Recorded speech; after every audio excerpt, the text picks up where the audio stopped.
Yom Shekel O Shabbat, a time that is all Shabbat, Hayom that is ever Shalom, that will never, Yom Shekel O Shabbat.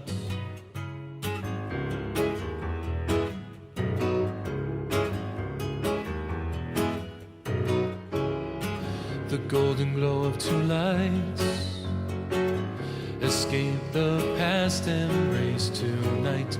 Candle flicker at dusk, vaguely reveals God's gift for us. The day will come, believe the day will come. The day will come, be sure the day will come.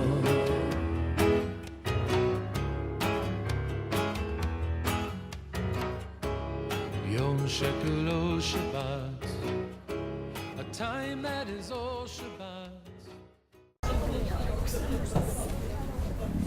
Good evening. Shabbat Shalom. Shabbat Shalom. Hi, how is everyone? Good. I'm speaking quietly, Quiet. so you have to listen to hear me. Because normally we have, musical extravaganza up here, but they're having the week off. All right. Well, we came back. Did you figure that out last Friday? Yeah. Well, and we're still going through jet lag. And I think as I get older, it gets worse. I don't even want to talk about that. Anyway, welcome to the synagogue, Congregation Ohr Chadash. We've been here now for almost 28 years. And you're all wondering how I know that. Because my son was born here in Clearwater and the congregation already existed. So now he's getting right up in years. Okay, another topic I want to drop. All right, we do not take any financial offering during the service. The blue boxes in the back by the doors are your reminder that we still need some upkeep for the congregation, but I know we all appreciate the upgrades that we've had in the painting and the driveway, and then we're going to get started on inside work, including some of the infrastructure known as air conditioning for the upstairs rooms, which is the next on our agenda. So if you want to know what we're using it for at this point, that's what it would be. The blue boxes in the back are for your offerings. I'm supposed to remind all of our young people that food and refreshments are only to be eaten in the grand ballroom, which is designated as the Oneg Shabbat room, and we are trying to keep to that very, very carefully. You can eat in the grand ballroom and then run out to different rooms to talk to your friends. See how it works out. This is the no phone zone, the no text zone, so if you have not remembered to turn off the ringer on your phone, please do that. Note to self, must turn off the ringer on my phone when I get back to my seat. It is a privilege to meet together on this Erev Shabbat. No matter where in the world we are, Erev Shabbat finds us, and it is an invitation for us to worship the God of Abraham, Isaac, and Jacob. Because no matter where we are in our walk in life or around the world, He goes before us, preparing the way, preparing our hearts. And it is a privilege to worship Him tonight with you. Shabbat Shalom. Shabbat Shalom.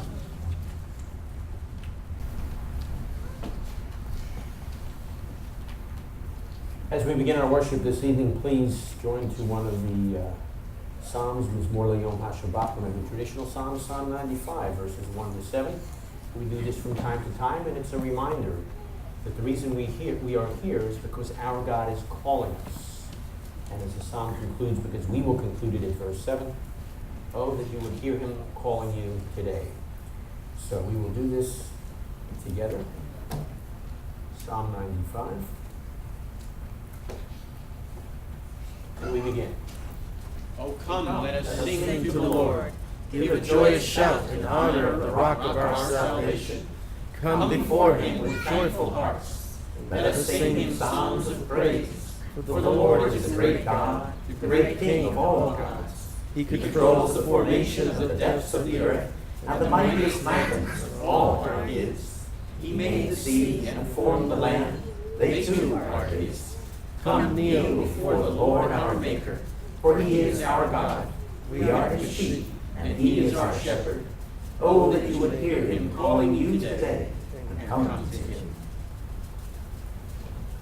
We come now as we respond to the words of the Amidah, paragraphs 5 through 7, as we stand facing Jerusalem, the direction of the ark.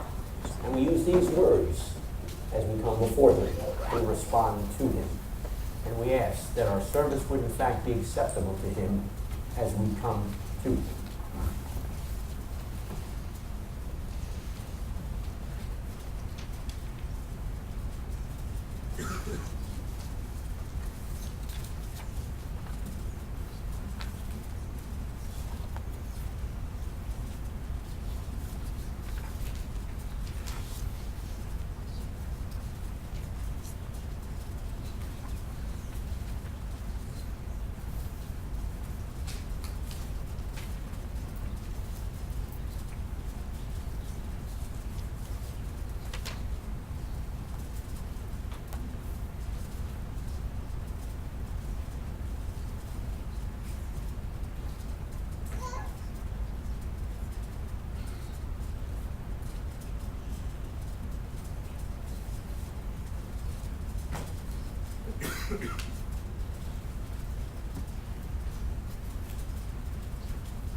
All the living shall thank you and praise your name faithfully.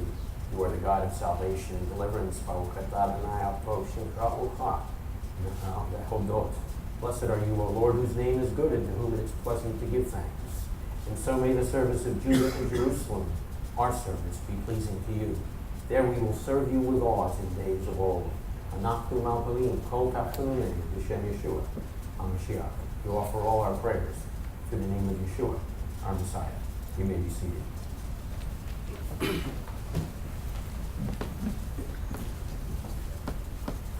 Our Tehillah Habrit Chadashah portion is found in pages 136 and 137, lifting words and phrases from our daily prayers, our anticipations and our expectations down through the years.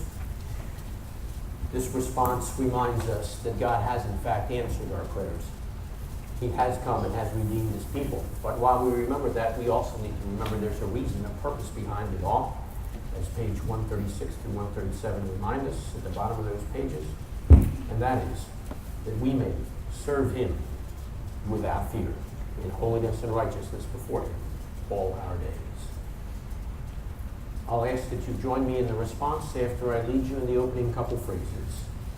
Baruch Adonai Elohei Yisrael, ki pakad et amo vayishlach lo kadut, vayarem lanu kerem Yeshua b'beit David avdo. Praise be to the Lord, the God of Israel, because he has come and has redeemed his people. He has raised up a horn of salvation for us in the house of his servant David, as he said through his holy prophets of long ago. Salvation from our enemies and from the hand of all who hate us, to show mercy to our fathers and to remember his holy covenant, the oath he swore to our father Abraham, to rescue us from the hand of our enemies, and to enable us to serve him without fear, in holiness and righteousness before him, all our days.